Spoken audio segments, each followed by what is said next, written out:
and he obviously bowled a little bit straight to that shorter boundary. So yeah, it was just trying to play good shots to the balls, and yeah, it just sort of unfolded naturally.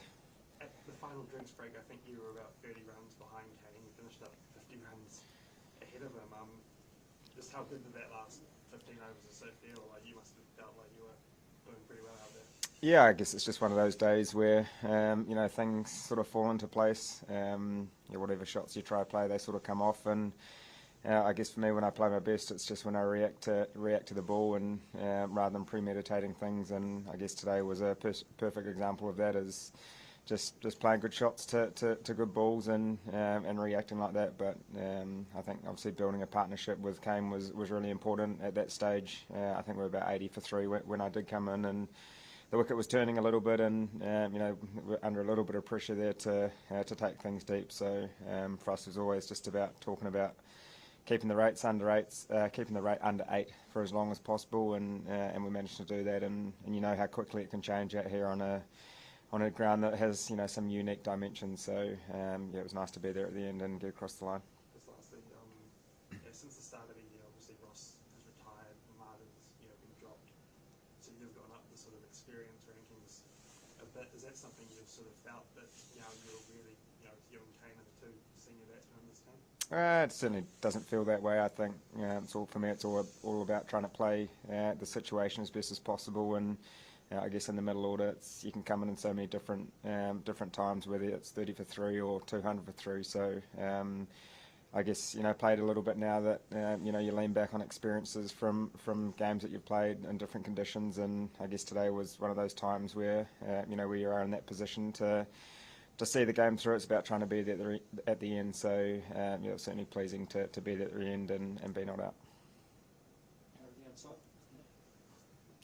Congratulations, mate. Fantastic innings. 100 in the run chase against India. Been there, done that before. What's this bromance with India going on at the moment? Can you talk us? Does it bring out the best in you?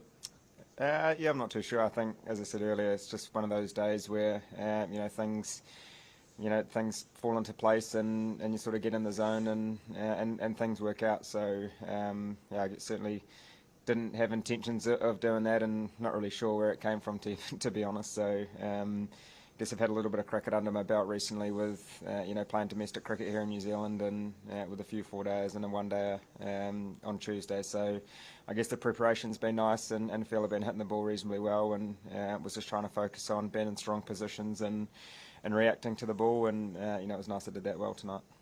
And just one last one. How's the body you kept for 50 overs? Come out and score 100. What's the secret of the fitness? Our S&C trainer, I think he's probably the answer. But yeah, I guess it's important that you recover well. Obviously, with some quick turnarounds that the T20 series, and obviously have 1 day off and then play again. So it's important to try to recover and start again on Sunday, whenever the next game is. From Vimal Kumar here.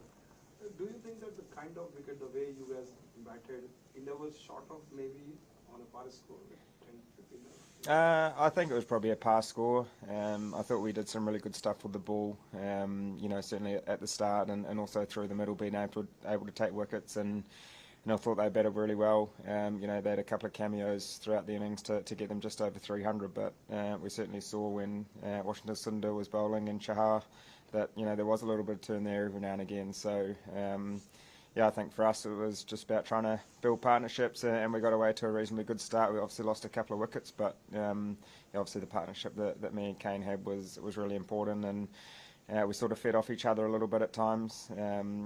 So it was nice to be there at the end. But yeah, I think it was sort of a pass score, and yeah, when you have a big partnership like that, it certainly helps at the back end of an innings.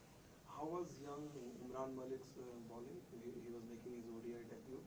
Yeah, he was pretty quick. Obviously, we've seen that throughout the IPL. Kane and Glenn Phillips have played with him at the Sunrisers, so we had a little bit of information there. But yeah, he's certainly a young, quick bowler that bowled with some good gas tonight. So I'm sure he'll be happy to get his first game under his belt.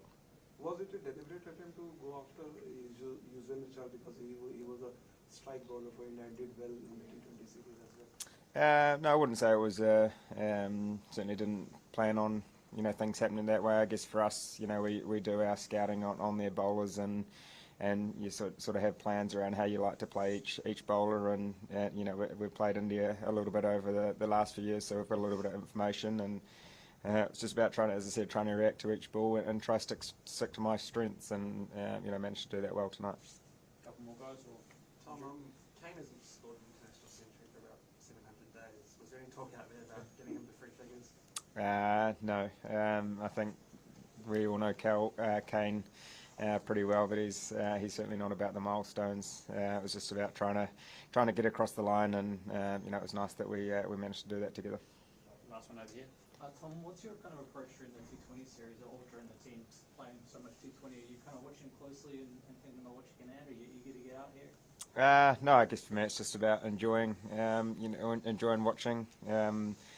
I haven't played a lot of T20 cricket domestically for Canterbury, and just enjoy watching the guys go about things. And I guess for me as a batter, I'm always trying to improve my skills, whatever format it may be. And so just trying to work on things. When I get the chance, and obviously there's a little bit of white ball cricket at the moment for us, and to move into red ball cricket in a month's time. So you're always chopping and changing, but I guess as a batter, you're always trying to develop skills, no matter what format it is.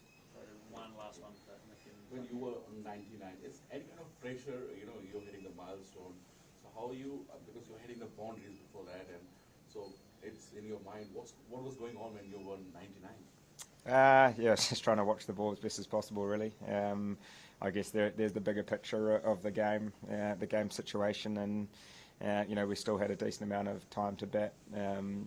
Once I did get 100, so I guess it's important that you try start again, and obviously there's a nice special moment there. But as I said, the bigger picture is obviously trying to win the game and get across the line. So once that happened, it was about trying to refocus and start again. Thanks, guys. Thanks, Tom. Thank you. Thanks, Tom. Cheers, guys.